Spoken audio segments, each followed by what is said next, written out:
First of all நம்ம சேஃப்டிக்கான மெஷர்ஸ்ன்னு சில எடுக்கணும். அந்த மெஷர்ஸுக்கு முக்கியமான விஷயம் you need to know your limits. Everybody has to know. சில ஆண்களோட மிருகத்தனமான இச்சைக்கு அவங்க வயசு பார்க்கறது இல்லை. கவர் பண்ணாத ட்ரெஸ்ஸுங்க கொஞ்சம் நீட்டாக பண்ணலாம், அதுதான் புரியுது. ஏன்னா இந்த பக்கம் ஒரு பக்கம் கீச்சு விட்ட கேட்டால் பேஷனுன்றாங்க. ஆனால் அதெல்லாம் ஒரு பேஷனாமா. துணி கீச்சு போகிறதெல்லாம் கேட்டால் பயத்தக்காரங்க தான் அந்த மாதிரி கீச்சின் ரோட்டில் கிடக்குறான். உங்களுடைய அச்சீவ்மெண்ட், உங்களுடைய கோல்ஸை நீங்கள் எப்படி ஃபுல்ஃபில் பண்ணலாம் நல்ல விதத்தில். அதே மாதிரி நீ வேலைக்கு போகாத அப்படிங்கிறாங்க. ஒர்க் ஃப்ரம் ஹோம் பாருங்கள், ஏன்னா பிஸ்னஸ் பண்ணுங்கள், வீட்டிலே இருந்து இது பண்ணுங்கள். ஸோ அந்த மாதிரி பல வாய்ப்புகள் இருக்குது. ஃபஸ்ட்டு குழந்தைங்களுக்கு குட் டச் பேட் டச் சொல்லி கொடுக்கணும் நம்ம. அடுத்தது யாரும் தெரியாதவங்க ஒரு அணைச்சிக்கிறதோ மடியில் உட்கார வச்சுக்கிறதோ அனுமதிக்கக்கூடாது. அந்த பெண்ணுடைய வீட்லையோ நீ படிக்காத அப்படின்னு சொல்லும்போது இவங்க வெறும் அழுதுகிட்டு புலம்பிக்கிட்டு இருக்கக்கூடாது. படிக்காதன்னு சொன்னால் ஸ்கூலுக்கு போய் படிக்காத, காலேஜுக்கு போய் படிக்காதங்கிறாங்க. டிஸ்டன்ஸில் படிங்க. இப்போ சமுத்திரம் இருக்குது, அதில் தண்ணி அளவுக்கு அதிகமாக தான் இருக்குது. ஆனால் அது ஒரு வரம்போடு நிற்கிற மாதிரி நம்மளோட பிஹேவியர்ஸு, நம்மளோட பேச்சு, நம்ம நடவடிக்கை எல்லாத்தையுமே. ஸோ பெண்கள் கண்டிப்பாக அவங்க முன்னேறிக்கிட்டு இருக்காங்க, கல்வியில் முன்னேறிக்கிட்டு இருக்காங்க, வேலை வாய்ப்புகளில் முன்னேறிக்கிட்டு இருக்காங்க. இன்னும் அட்வைஸ் அப்படின்னா, திருமணம் ஆனாலும் எத்தனையோ பெண்கள் படிக்கிறாங்க, திருமணம் ஆனாலும் எத்தனையோ பெண்கள் திருமணத்துக்கு அப்புறம் படிக்கிறாங்க, எத்தனையோ பெண்கள் திருமணத்துக்கு அப்புறம் வேலைக்கு போகிறாங்க. இன்னும் வேலை பார்க்க முடியாத அப்படிங்கிற ஒரு சில பெண்கள் வீட்டிலேயே வியாபாரம் பண்ணுறாங்க, முதலீடு செய்கிறாங்க. அதனால் இப்போ வீட்டில் இப்போ கணவனோ இல்லை கணவன் வீட்லேயோ இல்லை அந்த பெண்ணுடைய வீட்லையோ நீ படிக்காத அப்படின்னு சொல்லும்போது இவங்க வெறும் அழுதுகிட்டு புலம்பிக்கிட்டு இருக்கக்கூடாது. படிக்காதன்னு சொன்னால் ஸ்கூலுக்கு போய் படிக்காத, காலேஜுக்கு போய் படிக்காதங்கிறாங்க. டிஸ்டன்ஸில் படிங்க, என்ன டிஸ்டன்ஸில் படிங்க. ஸோ கரஸ்பாண்டன்ட்டில் படிங்க. உங்களுடைய அச்சீவ்மெண்ட், உங்களுடைய கோல்ஸை நீங்கள் எப்படி ஃபுல்ஃபில் பண்ணலாம் நல்ல விதத்தில். அதே மாதிரி நீ வேலைக்கு போகாத அப்படிங்கிறாங்க. ஒர்க் ஃப்ரம் ஹோம் பாருங்கள், ஏன்னா பிஸ்னஸ் பண்ணுங்கள், வீட்டிலே இருந்து இது பண்ணுங்கள். ஸோ அந்த மாதிரி பல வாய்ப்புகள் இருக்குது பெண்களுக்கு. ஃபர்ஸ்ட் ஆஃப் ஆல் நம்ம சேஃப்டிக்கான மெஷர்ஸ்ன்னு சில எடுக்கணும். அந்த மெஷர்ஸுக்கு முக்கியமான விஷயம் you need to know your limits. Everybody has to know. Okay, இப்போ சமுத்திரம் இருக்குது, அதில் தண்ணி அளவுக்கு அதிகமாக தான் இருக்குது. ஆனால் அது ஒரு வரம்போடு நிற்கிற மாதிரி நம்மளோட பிஹேவியர்ஸு, நம்மளோட பேச்சு, நம்ம நடவடிக்கை எல்லாத்தையுமே ஃபஸ்ட்டு ஒரு கட்டுக்குள்ளார கொண்டு வரணும். அதுக்கப்புறம் அதுலேயே முக்கால்வாசியான சேஃப்டி அமைஞ்சிடும். நம்ம எப்போ ப்ரீச் பண்ணுறோமோ அப்போ தான் எல்லாமே மீறி போகுது. ஷாப்பிங்காக என்னோடய ஃப்ரெண்ட்ஸ் வந்திருக்காங்க. நாங்கள் சின்ன வயசுலேயே படித்தது ஒரு 12 ஃப்ரெண்ட்ஸு ஒரு வெளி இடத்துல இருக்கிறாங்க, ரீயூனியன் மாதிரி. அவங்க வரும்போதெல்லாம் நான் சந்திப்பேன். இப்போ அவங்க எல்லாம் சென்னைக்கு வந்திருக்காங்க, அந்த கோயில்கள் போகிறதுக்கும் ஷாப்பிங்காகவும். அப்போ அவங்க வரும்போது அவங்கள இங்கே பார்க்குறதுக்காக, அவங்களோட ஸ்பெண்ட் பண்ணுறதுக்காக நான் இப்போ வந்திருக்கிறேன். பாதுகாப்புக்காக சொல்கிறது, அதாவது பாதுகாப்புன்னு நமக்கு நம்மளே தான் பாதுகாப்பு. நம்ம ஒரு அடுத்தவங்களை டிபெண்ட் பண்ணுறதை விட்டு நம்ம ஃபஸ்ட்டு எப்படி இருக்கோன்னு நம்ம முதல்ல யோசிச்சு கொள்ளணும். நம்ம ஒரு அடுத்தவங்களை எப்படினாலுமே ஒரு பொண்ணுன்னா யாருமே ஒரு பார்க்கவோ இது பண்ணவோ இருக்கக்கூடிய காலம் இது. ஆனால் இந்த காலத்தில் நம்மளே செல்ஃப் டிஃபென்ஸ் எப்படி நம்ம பண்ணிக்கணும்னு நம்ம கற்றுக்கணும். ரெண்டாவது, நம்மளோட பார்வையோ செய்கையோ அடுத்தவங்கள ஒரு இதுக்கு நம்மளை இக்கட்டுக்குள்ளே தள்ளக்கூடியதாக நம்ம நடந்து கொள்ளக்கூடாது. அதே சமயத்தில் நம்ம பாதுகாப்பு எப்படின்னா, நமக்கு சதா சர்வ காலமும் யாருமே பாதுகாப்பு அளிக்க முடியாது. நம்ம நடத்தை, நம்மளோட செய்கை, அடுத்தது எல்லா விஷயத்துலையுமே பொறுமை. ஒரு எடுத்தோம் உடனே ஒரு அவசரப்பட்டால் பெண்களுக்கு உண்மையிலே பல விதத்தில் பல இதுகள். பொறுமையாக இருக்கிறது இப்போ எல்லாம் இன்ஸ்டன்ட் காஃபி மாதிரி எல்லாமே சட்டுன்னு நடக்கணும்னு விரும்புகிறாங்க. அது இல்லாமல் பொறுமையாக இருந்தாக்கா உண்மையிலே நம்மளை ப்ரூவ் பண்ணலாம், நமக்கு நாமே சாதிச்சு கொள்ளலாம். என்ன வேணாலும் நம்ம வாழ்க்கையில் முன்னேறதுக்கான நம்மளோட படிகளில் நம்ம தைரியமாக ஏறி போகலாம். அதான் நான் சொல்கிறது. கவர் பண்ணாத ட்ரெஸ்ஸுங்க கொஞ்சம் நீட்டாக பண்ணலாம், அதுதான் புரியுது. ஏன்னா இந்த பக்கம் ஒரு பக்கம் கீச்சு விட்ட கேட்டால் பேஷனுன்றாங்க. ஆனால் அதெல்லாம் ஒரு பேஷனாமா. துணி கீச்சு போகிறதெல்லாம் கேட்டால் பயத்தக்காரங்க தான் அந்த மாதிரி கீச்சின் ரோட்டில் கிடக்குறான். அது ஒரு இதுவாது. அதெல்லாம் இது இல்லை. ஃபஸ்ட்டு நம்ம ஆண்களும் சில பேர் இருக்கிறாங்க தான் ஒரு மாதிரி தப்பான எண்ணத்தில் பார்க்குறோம். சில பேர் ஆண்களை மதிக்கிறவங்களும் இருக்கான், பெண்களை மதிக்கிறவங்களும் இருக்கிறாங்க. ஆனால் எல்லாரையும் டோட்டலாக சொல்ல முடியாது. ஒரு குடிகாரன் கூட ஒரு பெண்ணை பார்த்தா, அம்மா போங்க ஓரமா அப்படின்னா, அதே ஒரு மாதிரி இருக்கிறவனுங்க வந்து அவங்க வந்து ஒரு மாதிரியே பிஹேவ் பண்ணுவாங்க. அப்படியே இருக்கணும். அப்படி ஒரு சின்ன ஒரு காலேஜ்லேயும் சரி, ஸ்கூல்லேயும் சரி, எந்த ஒரு ஒரு அவங்களுக்கு தப்பாக எண்ணம் தெரியுது அப்படின்னு பார்த்தாவே உடனே ஒன்று பேரண்ட்ஸு இல்லைன்னா நம்ம எங்கே முக்கியமாக எங்கே சொல்லணுமோ இல்லை ஒரு போலீஸ்கிட்டேயோ அங்கே போய் சொல்லிக்கலாம். நம்மளுக்கு ரொம்ப அது தப்பாக தெரியுது, அவங்க பிஹேவியர் சரியில்லை, அதே மாதிரி பிரின்ஸிபலும் சரி டீச்சர்ஸும் சரி சரியில்லைன்னா உடனே அவங்க வந்து சொல்லணும். இல்லைன்னா போலீஸில் கம்ப்ளைண்ட் பண்ணிடணும். அதுதான் அவங்க பார்த்து தண்டனை கொடுக்குறது, அது அவங்களோட இது அவங்க பார்த்துப்பாங்க. நம்ம வந்து நம்ம சொல்லப்பட இவ்வளோ தண்டனை அவ்வளோ தண்டனை இல்லை. ஒழுங்காக போய் வரணும் ஸ்கூலுக்கு, யார்கிட்டையும் பேசக்கூடாது, வழியில் நிற்கக்கூடாது, ரோட்டில் போயில போன காதில் வச்சுட்டு போகக்கூடாது, யார் எது கொடுத்தாலும் வாங்கி சாப்பிடக்கூடாது, டீச்சரு ஹெட்மாஸ்டர் சொல்கிறத கேட்டு நடந்துக்கங்க அப்படின்றத சொல்லி கொடுப்போம். நடக்குது.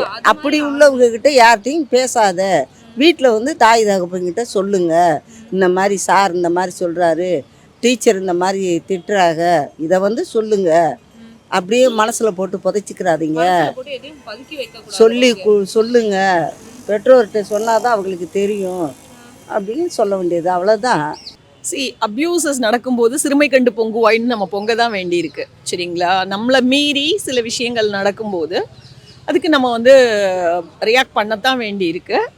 அதுக்கான தண்டனையை வந்து நீதித்துறையும் அரசாங்கமும் முன்னெடுத்து லாவில் வந்து அமெண்ட்மெண்ட்ஸ் கொண்டு வந்து அந்தந்த காலகட்டத்துக்கு அந்தந்த டைம்லி நீடுக்கு தகுந்த மாதிரி இட் ஹாஸ் டு சேஞ்ச். சில ஆண்களோட மிருகத்தனமான இச்சைக்கு அவங்க வயசு பார்க்குறது இல்லை. அப்போ அதுக்கு வந்து நம்ம என்ன செய்ய முடியும்? இப்போ பொதுவாக பெண் குழந்தைகளை இப்போ மோஸ்ட்டாக இப்போ வேலைக்கு போகிற தாய்மார்களோ இவங்களோ வந்து அதாவது தன்னோட பாட்டி தாத்தா இப்படி உறவுகளை பழைய காலத்தில் நம்பி எப்படி இருந்தாங்களோ அந்த மாதிரி இருந்தால் பரவாயில்ல. மற்றபடி எங்கே விட்டாலுமே பெண் குழந்தைகளை அவங்க நடத்துகிற விதம் வந்து ஒரு சரியான விதம் இல்லை. அது வன்மையாக கண்டிக்கிறேன். இதுக்கு வந்து பெற்றோர் வந்து அவங்க பொறுப்பாக இருந்து கொள்ளணும், பிள்ளைய எங்கே விடணும் என்னன்னு. ஏன்னா இப்போ 3 வயசு 2 வயசு நாங்களும் நிறையா படிச்சுட்ருக்குறோம் அதுகளை பற்றி. அதனால் குழந்தைகளை பாதுகாப்பாக வைக்கிறது நம்மக்கிட்ட இருக்குது. It was there from the historical period. இந்த உமன் மேலே அட்டாக்கோ இல்லை அவங்களோட சேஃப்டிக்கு த்ரெட்டோ ஓகே இதெல்லாம் நடக்கிறது வந்து இப்போ மட்டும் இல்லை, ஹிஸ்டாரிக் பீரியட்லேருந்து இருந்திருக்கு. இப்போ வந்து அது வந்து நம்ம மீடியா கம்யூனிகேஷன் இதெல்லாம் டெவலப் ஆனதுனால வந்து நமக்கு எல்லாருக்கும் தெரிய வருது. சரிங்களா? ஸோ அப்போ தெரிய வரும்போது everybody how to learn a lesson from that. அதில் என்ன நடந்தது அப்படிங்கிற ஆக்சுவல் வந்து தெரிஞ்சுட்டு அதுக்கான லெசனையும் நம்ம லேர்ன் பண்ணிக்கணும். இதில் வந்து லைஃபுங்கிறதே ஒரு கூட்டு முயற்சி தான். சரிங்களா? எல்லாருக்கான பொறுப்பும் இருக்குது. வெறும் அரசாங்கமும் நீதித்துறை மட்டும் இல்லை, எல்லாருக்கான பொறுப்பும் இருக்குது. நம்மளோட பொறுப்பையும் நம்ம தெரிஞ்சு நடந்துக்கணும். அதை தான் நான் இனிஷியலாக சொன்னது. ஃபஸ்ட்டு வந்து குழந்தைங்களுக்கு வந்து குட் டச் பேட் டச் சொல்லி கொடுக்கணும் நம்ம. அடுத்தது யாரும் தெரியாதவங்க ஒரு அணைச்சிக்கிறதோ மடியில் உட்கார வச்சுக்கிறதோ அனுமதிக்கக்கூடாது. என்னன்னாலும் தாயை பார்த்து அவங்க பர்மிட் பண்ணாலொழிய மற்றபடி எந்த ஆண்களையுமோ யாருக்கிட்டையுமே இது பண்ணக்கூடாது. அப்புறம் தின்பண்டங்கள் இப்படி வாங்குறது, அதாவது கொஞ்சம் இது குறையா அடிக்கடி கடைகளுக்கு போகிற பிள்ளைங்க 7-8 வயசுன்னா ஒரு சின்னதாக ஒரு ஹெல்ப்புக்கு விடுவாங்க. அந்த பிள்ளைங்க சரியாக போகிறாங்களா வராங்களாங்கிறத பேரண்ட்ஸ் தான் கவனிச்சுக்கணும். பெண்கள் ஆடை அது choices R fixed, options is US. So choices இப்படி பெண்கள் ஆடை உடுத்தணும் அப்படின்னு சொல்கிறாங்க. ஸோ அதை பெண்கள் கேட்கல அப்படின்னா அது அவங்களுடைய விருப்பம். அவங்களுடைய தாய் தந்தை 1 வயசு வரையும் பெண்களை தாய் தந்தை அவங்களுக்கு கீழே அன்பின் பால் அவங்களுடைய அக்கறையில் இருப்பாங்க. 1 வயசுக்கு அப்புறம் அவங்களுடைய கணவன். இப்போ ஒரு பெண்ணை கண்ட்ரோல் பண்ணுறதுன்னா அவங்களுடைய தாய் தந்தை 1 வயசு வரையும், அதுக்கப்புறம் அவங்களுடைய கணவன். வேற யாரும் போய் இது பண்ண முடியாது பெண்களை. ஸோ ஆடை ஒரு விதமாக இருக்கலாம், பட் ஆடை முழுசாக கவர் பண்ணாலும் தவறுகள் நடக்குது, அநியாயம் நடக்குது. ஸோ இதுக்கு காரணம் பெண்கள் they should get more leadership. பெண்கள் வந்துட்டு அவங்களுக்கு லீடர்ஷிப்பு பவர் வரணும். ஸோ அது அவங்க தான் இது கெயின் பண்ணிக்கிறணும். ஸோ இது இல்லாமல் பெண்களுக்கு தவறு நடக்குது அப்படிங்கும்போது இப்போ சோஷியல் சர்வீஸ் சோஷியல் ஒர்க் அதிலெல்லாம் நம்ம ரொம்ப இன்வால்வ்மெண்ட்டு. இப்போ அதில் பெண்களுடைய இன்வால்வ்மெண்ட் எவ்வளோ இருக்குது? இப்போ அங்கேயே இப்போ ஒரு சில பசங்கள் பார்த்தீங்கன்னா சோஷியல் சர்வீஸ் ஒர்க் எதுக்கு போகிறாங்கன்னா பெண்களை பார்க்க. ஸோ அவங்க கிட்ட பேசலாம் பழகலாம் அப்படின்னு. இப்போ சோஷியல் சர்வீஸ் சோஷியல் ஒர்க்கில் இப்போ எங்களுடைய டீம்லாம் இருக்கிறாங்க. அவங்களுக்கெல்லாம் எப்படி நாங்கள் சோஷியல் ஒர்க்கு அதில் இன்வால்மெண்ட்லாம் இருக்கும்போது ஆப்போசிட் ஜெண்டர் எங்களுக்கு ஒரு ஆப்போசிட் ஜெண்டராக தெரிய மாட்டாங்க. அவங்க ஒரு உயிர், அவங்க ஒரு ஹியூமன் பீனாக தான் எங்களுக்கு நினைப்பாங்க. Because we need a solution. எங்களுக்கு என்னண்டா அந்த சப்போர்ட் சர்வீஸ், அதுக்கு எங்களுக்கு அதுக்கான ஒரு தீர்வு வேணும் அப்படிங்கிற ஒரு வேகத்தில் நாங்கள் போகும்போது ஒரு ஆப்போசிட் ஜெண்டர் எங்களுக்கு ஒரு ஆப்போசிட் ஜெண்டராக தெரிய மாட்டாங்க. இவங்களும் நமக்கு ஒரு உறுதுணையாக கிடச்சிட்டாங்க அப்படிங்கிற ஒரு தாட்டில் தான் நாங்கள் ஒரு இது போய்கிட்டு இருப்போம். முந்தி வந்து அஞ்சில் விளையாதது 50 விளையுமான்னு இருக்குது. இப்போ வந்து இல்லை, ரொம்ப குறுகிட்டு. ஒரு 2 வயசுக்குள்ளே பிள்ளைங்க தன்னோட ட்ரெஸ்ஸு தன்னோட ஷூஸ் எல்லாம் சூஸ் பண்ணுற அளவுக்கு வராங்க. வெளியே இது வேணும்னு கேட்குறது அவங்களுக்கு எந்த விதத்தில் சொல்ல முடியுமோ அதுதான் அந்த பாலியல் கல்வின்னு சொல்கிறத நம்ம சின்ன குழந்தைங்களுக்கு எப்படி சொல்லணுங்கிறத பல இதுகளில் சொல்லி கொடுக்குறாங்க பேரண்ட்ஸுக்கு. அப்போ நம்ம தான் அதுகளுக்கு ஒரு விதத்துலேயும் கொஞ்சம் புரிகிற விதமாக நம்ம சொல்லணும். அது ஈவன் ஒரு ஒன்று விட்ட ஒரு அண்ணனோ சொந்த அண்ணனாகவும் இருக்கட்டும். இப்போ நாங்கள்லாம் கிளாஸ் போனோம், எங்களுக்கு அந்த கிளாஸுகள்லாம் நடத்துனாங்க. அப்போ நடத்தும்போது என்ன சொன்னாங்கன்னா, ஒரு ஆண் குழந்தை ஒரு 2 வயசோ 3 வயசு பையன் தூங்குறதால தாய் கூட ட்ரெஸ் மாற்றக்கூடாதுங்கிறத சொன்னாங்க. நம்ம பையன் தானே, நம்ம குழந்தை தானேங்கிறது.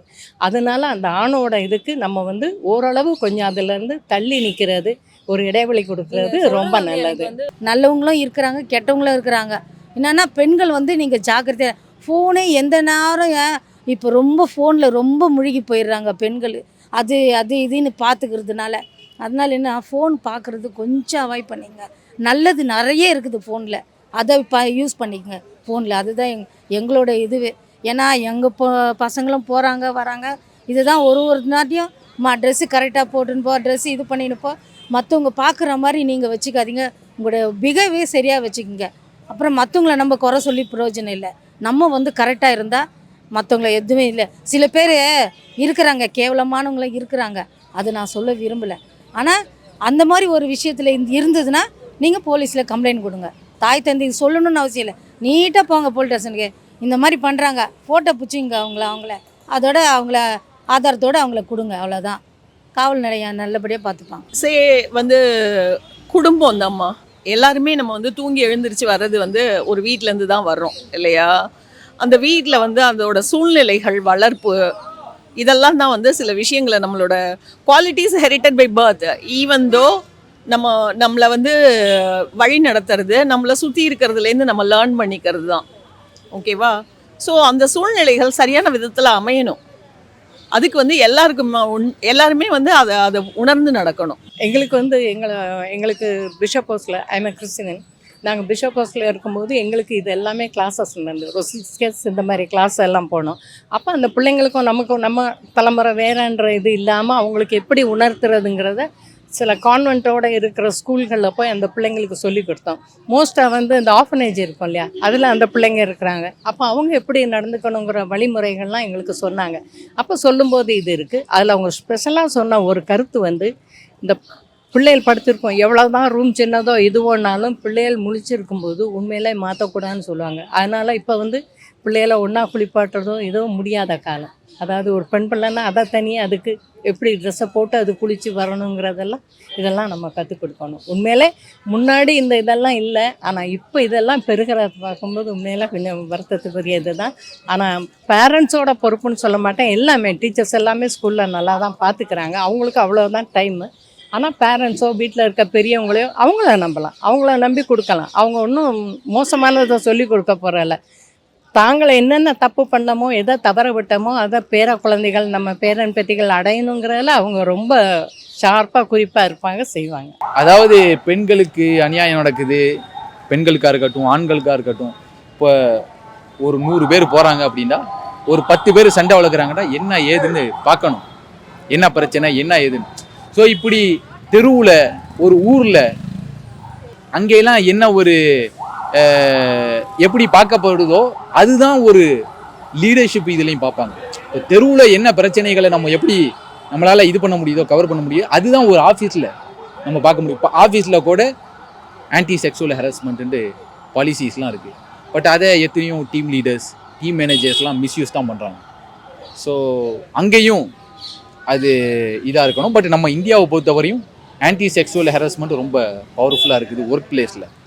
ஸோ அது பிரச்சனை இல்லை. பட்டு இப்போ மெட்ரோபாலிட்டன் சிட்டிஸில் பார்த்தோம்னா இப்போ நம்ம தமிழ்நாடு, ஸோ நம்ம இதாக சொல்லுவோன்ற அவசியம் இல்லை.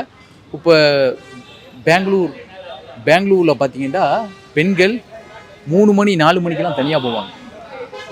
ஸோ இந்த ஒரு அட்மாஸ்பியர், இந்த ஒரு என்வரான்மெண்ட் இருக்க போய் தான் அங்கே அவ்வளோ நிறைய கார்ப்பரேட் கம்பெனிஸ்லாம் நிறைய அதிகமாக வருது. ஸோ அந்த சேஃப்டி நம்ம சென்னையிலையும் வரணும், நம்ம கோயம்புத்தூர்லேயும் வரணும். அந்த பெங்களூரில் நிறைய உள்ள பிளேசஸ்க்கு பேர் ஓல்டு மெட்ராஸ் ரோடு.